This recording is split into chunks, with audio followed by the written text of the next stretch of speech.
How many times have you heard someone ask the question, well, how do you eat an elephant? Well, obviously it's one bite at a time, of course, but can we just pause for a second and ask a really honest question? First of all, is starting my own fitness business really going to be as difficult or as big as eating an elephant? And if so, do my appetite for success and desire to see real change have to also be as big as that elephant? Well, I guess the answer is truthful. It's a resounding yes. In order for you to grow a fitness business that is going to be epic in proportion, you've got to be able to eat the elephant. And how do you eat the elephant? You do it one bite at a time, but you do it with lots and lots of something that's critical called focus. And focus isn't just about being able to channel your time, energy, and efforts into a single thing. It's also about understanding what the right and the wrong things are to be spending your time on, and to understand clearly when different types of focus, there are many, are getting in your way and turning something that could be purposeful into a blocker, or something that prevents you from getting to where you want to be in the amount of time you've dedicated to get it done. So, in this lesson, we're going to talk really candidly about what it means to have focus as a launch professional, and specifically, one, what that looks like, two, the 5 different types. Yes, you heard me correctly. 5 different types of focus and how they interrelate. And then finally, what to do if you find that focus is a challenge for you, or more specifically, if it's a blocker.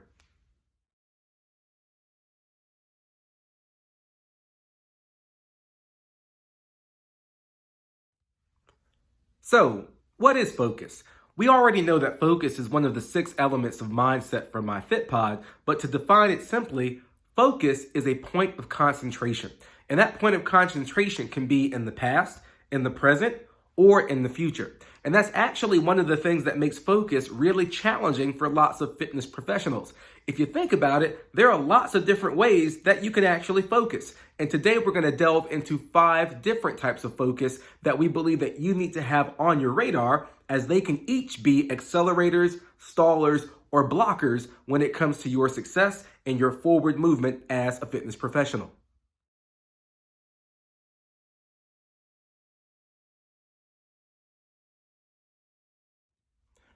So before we dig into the types of focus, let's take a second just to really unpack the types of differences that we're actually talking about. So what you're going to notice is that we're going to give you 5 different activities or events. And with these events, we're going to ask you some very pointed questions. And with these questions, you'll have to identify which of the events or scenarios most strongly resonates with you for that particular question. So here we go. First, let me kind of outline the scenarios for you, or the activities. Number 1, teaching or actually coaching a session. Lots of us do that, right?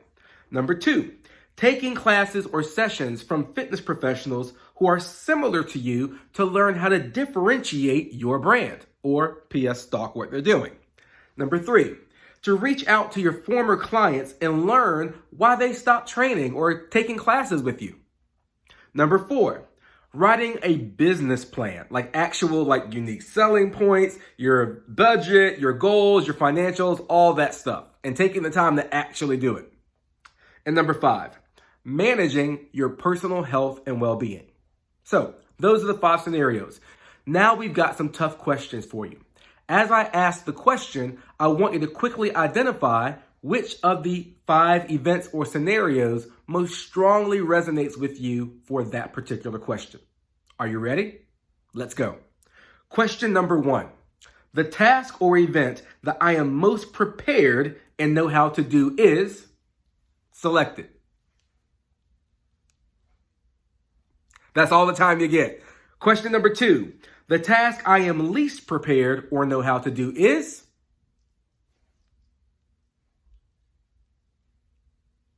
question number 3.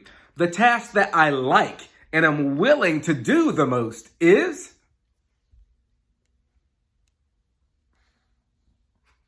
all right, and final question. The task I like and I am willing to do the least is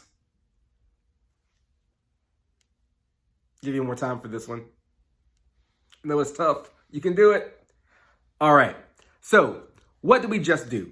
Take a second and look at the selections that you made.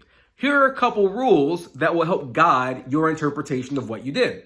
Number one, we tend to have an easier time of staying focused when we are doing things that we actually know how to do. We're less likely to avoid them. Similarly, we're more likely to stay focused on things when we're doing things that we actually like doing. So when there are things that we either don't know how to do, we're not prepared or equipped to do, or things that we don't like doing, that's when we tend to find that focus becomes really, really difficult because we're easily distracted by other things or maybe other types of things that we actually either know how to do, prefer to do, or just like to spend more of our time on.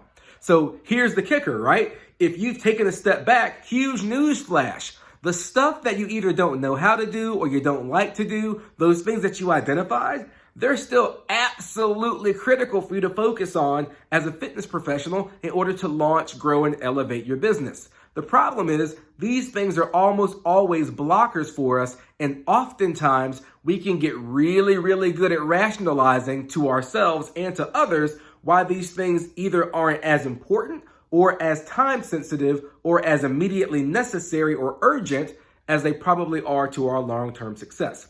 And those are exactly the things that we're going to dig into in this next segment as we look more closely at the different types of focus and how they show up as positives or as negatives in your day-to-day performance and movement as a fitness professional.